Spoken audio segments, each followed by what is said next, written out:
So with that, I shared this a few years ago, but it doesn't usually mean anything because A, either people were sleeping, or B, we've forgotten. It doesn't matter. C, the statute of limitations on bad jokes or sermon openers has expired, so I can use this again. And it goes like this: the carrot, the egg, and the coffee bean. And I'm using it again because I think about this often. And sometimes it's these simple little metaphors and stories and ideas that stick with us the longest. A young woman went to her mother and told her about her life and how things were so hard for her. She did not know how she was going to make it and wanted to give up. She was tired of fighting and struggling. It seemed as one problem was solved and another one arose. Her mother took her to the kitchen. She filled 3 pots with water and placed each on a fire. Soon the pots came to a boil. In the first she placed carrots. I had visual aids and I forgot them, but you can do the visual, imagine these things. First pot was carrots, the second was eggs, and the third were ground coffee beans. She let them sit and boil without saying a word. In about 20 minutes, she came back. She pulled the eggs out, the carrots out, and the coffee out and showed them to the daughter. Carrots, eggs, coffee. New, Ma? She replied. So what? She brought her closer and asked her to feel the carrots. As she did, of course, the carrots were soft. They were mushy. As she felt the egg, it was, of course, hard and cracking, and as she sipped the coffee, she realized, this is very lovely, very sweet. The daughter smiled, but still didn't understand. Her mother explained that each of these objects had faced the same adversity, boiling water, and yet they each came out different. The carrot went in hard, unrelenting, and came out mushy and weak, and the egg went in fragile on the inside, and at the end of it came out hardened and falling apart. But it was the ground coffee beans which were unique.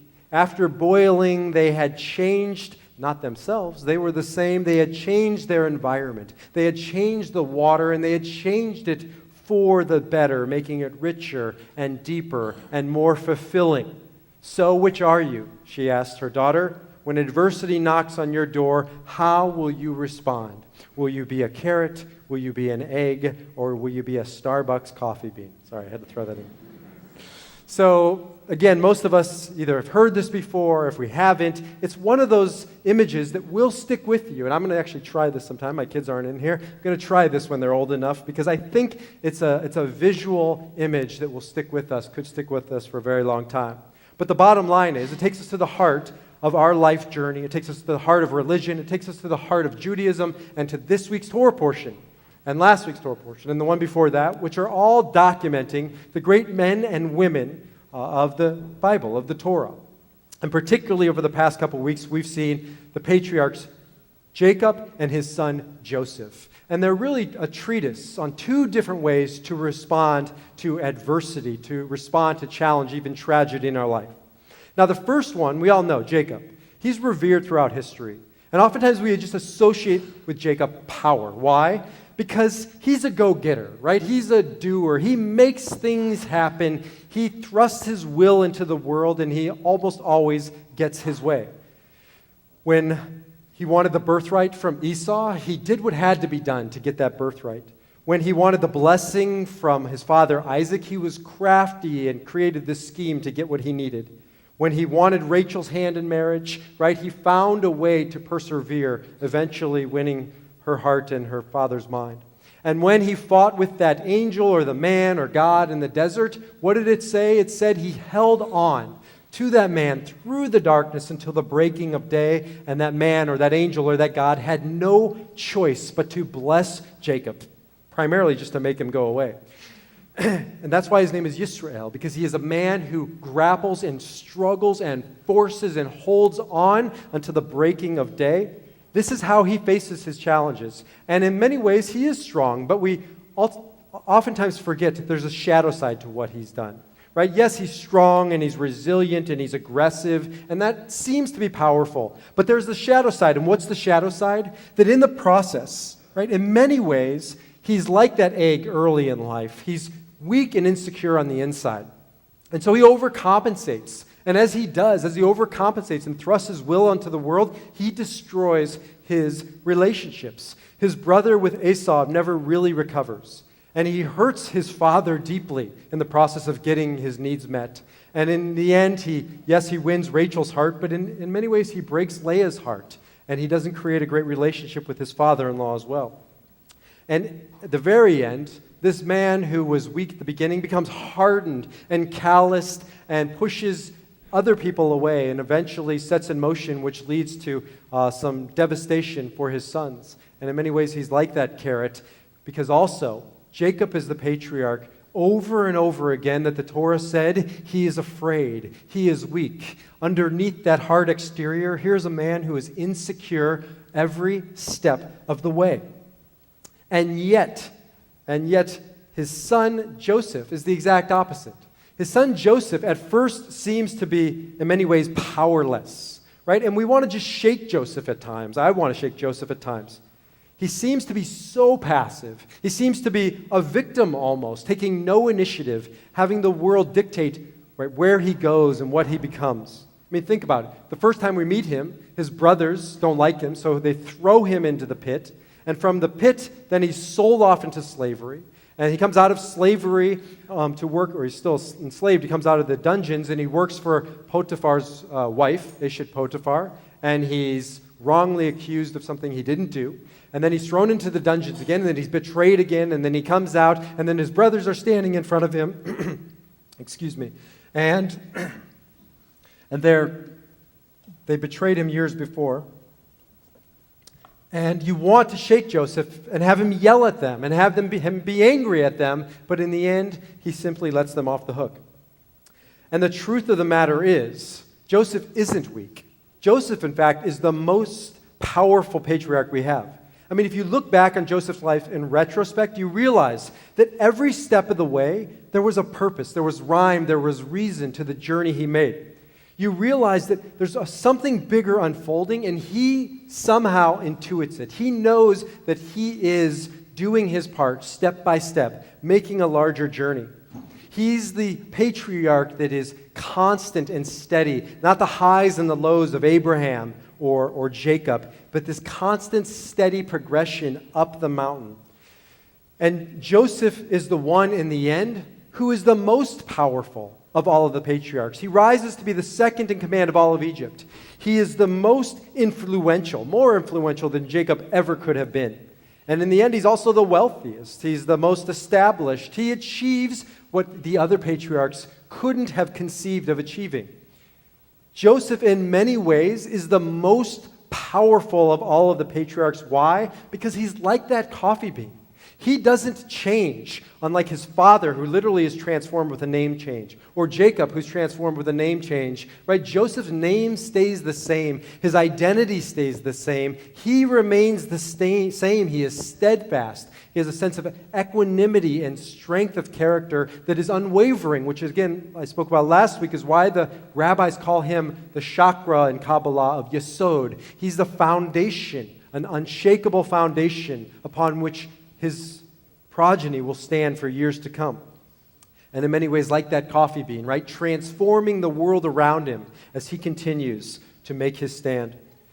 And ultimately, Joseph is the most powerful of the patriarchs for one reason. The words of Viktor Frankl. Right? If you don't know Viktor Frankl and you haven't read his book, you'll go out and you'll buy it after Shabbos. The most powerful book I've read outside of the Torah, Man's Search for Meaning. Viktor Frankl, a Holocaust survivor, wrote this book of all times. When did he write it? In 1946, having just emerged from the Holocaust. I can't imagine writing this book ever, particularly not having faced what he faced, but certainly not within days, months, years of having been released from Auschwitz. And he writes, "The way in which a man accepts his fate and all the suffering it entails, the way in which he takes up his cross, gives ample opportunity, even under the most difficult circumstances, to add a deeper meaning to his life. It may remain brave, dignified, and unselfish, or in the bitter fight for self-preservation, he may forget his human dignity and become no more than an animal. Here lies the chance for a man either to make use of or forego the opportunities of attaining the moral values that a difficult situation may afford him. And he decides whether he is worthy of his sufferings or not." What is Viktor Frankl saying? The same thing that Joseph said, the same thing that great men and women throughout history have said to us when facing adversity. The strong don't necessarily have big muscles. The powerful are often tiny in stature. Think Gandhi, think Mother Teresa. The mighty cannot be determined by how they appear in regards to the world's definition of powerful and successful with big bank accounts and fancy cars. But the strong, the powerful, the mighty, the successful always, always, always are the ones who determine their destiny, their fate.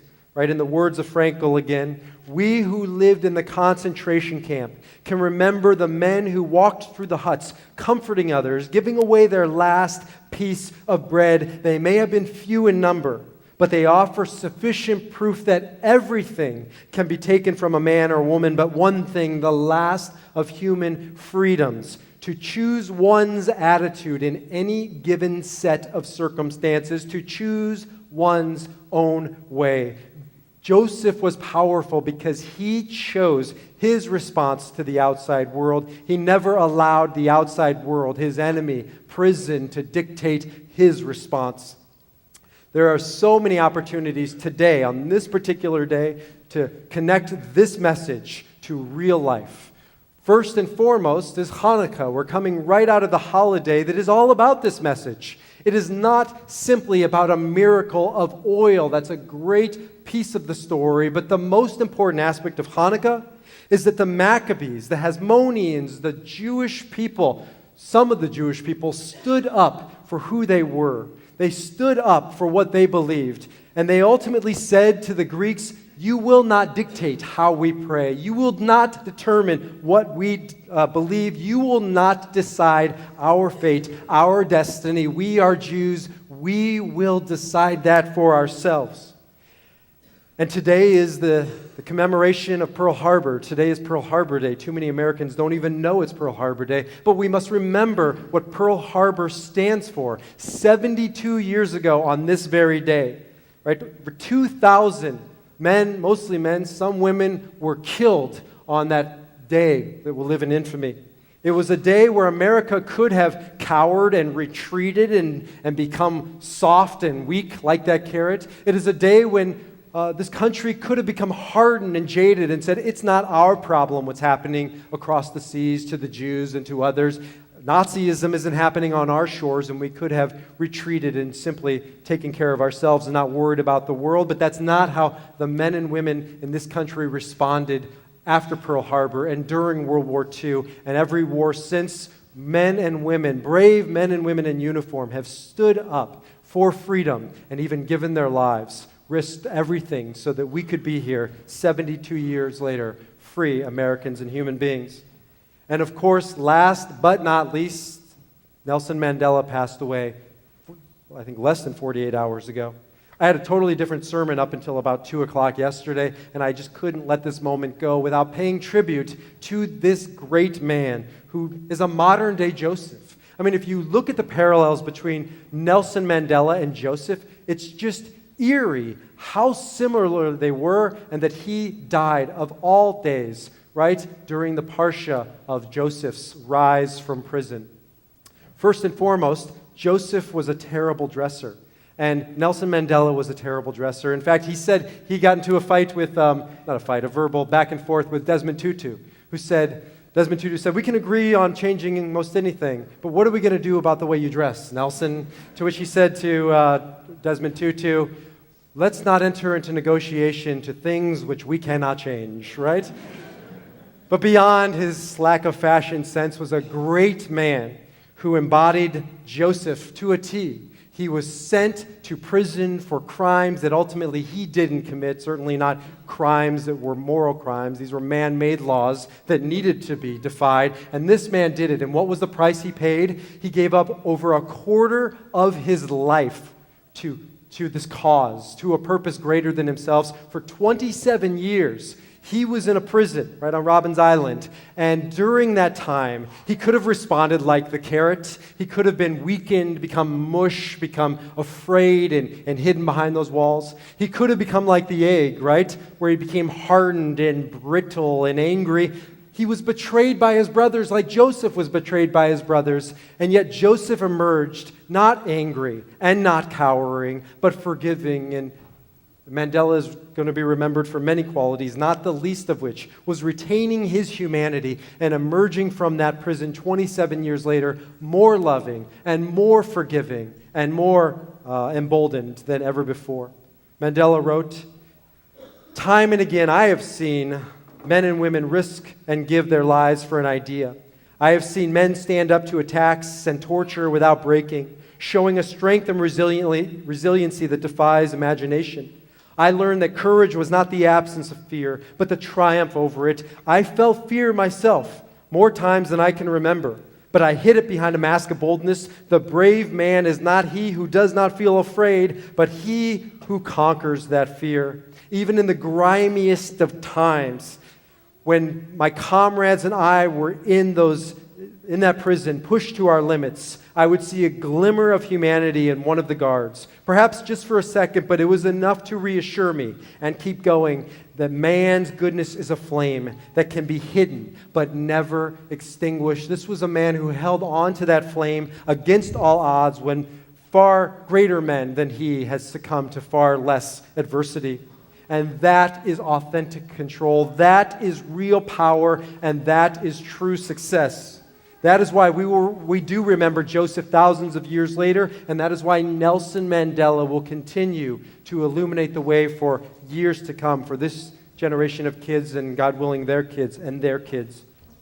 Because 50 years after Mandela was sent to a prison, and 65 years after Viktor Frankl wrote his book, and 72 years after Pearl Harbor, and 2,000 years after the Hanukkah story, and 4,000 years after Joseph lived, this is still the single most important lesson we can ask ourselves when adversity knocks on your door. Are you going to be an egg, or are you going to be a carrot, or are you going to be a double tall soy latte from Starbucks, like that coffee bean? In our personal lives, in our communal lives, in our national lives, and the life of this world, we need to embody these worthy qualities of Joseph and Frankl and Mandela. And we need to live out the words that kept Nelson Mandela going in his prison for a quarter of a century. Words written by a young poet named William Ernest Henley, who wrote this in the middle of the 19th century. Henley was diagnosed with tuberculosis at age 12, and he had a leg amputated, and yet he always persevered, and he continued his life with one leg but with a full spirit, and he wrote the following: "Out of the night that covers me, black as the pit from pole to pole, I thank whatever gods may be for my unconquerable soul. In the fell clutch of circumstance, I have not winced nor cried aloud under the bludgeoning of chance. My head is bloodied, but it is unbowed. Beyond the place of wrath and tears looms but the horror of the shade, and the menace of the years shall find me unafraid. It matters not how straight the gate, how charged with punishments my scroll. I am the master of my fate. I am the captain of my soul." The word Invictus is Latin, and it means unconquerable. It's about having an unconquerable spirit like Nelson Mandela, like Viktor Frankl, like Joseph from the Bible, like the men and women who gave their lives 72 years ago with the bombing of Pearl Harbor and gave their lives each and every step of the way afterwards so that we can know the freedom that we have today. We may not be able to control outside circumstances. We will not always be able to avoid the types of prisons that life puts us in. But we must always take control over the one thing we can take control over, and that is our attitude. We can master only one thing in this lifetime, and that is our response to any given set of circumstances. In the end, it is ours to become captain, and ours alone, captain of our soul. So God bless you, Madiba, Tata, President Mandela. God bless the men and women who served and continue to serve in this country. Your long walk is not ended. You will illumine the walk for us, your flame continuing for generations to come. Because of you, we have the opportunity to be free and to advance the cause of freedom. That long walk, that long march that we must continue in their honor, that long walk to freedom.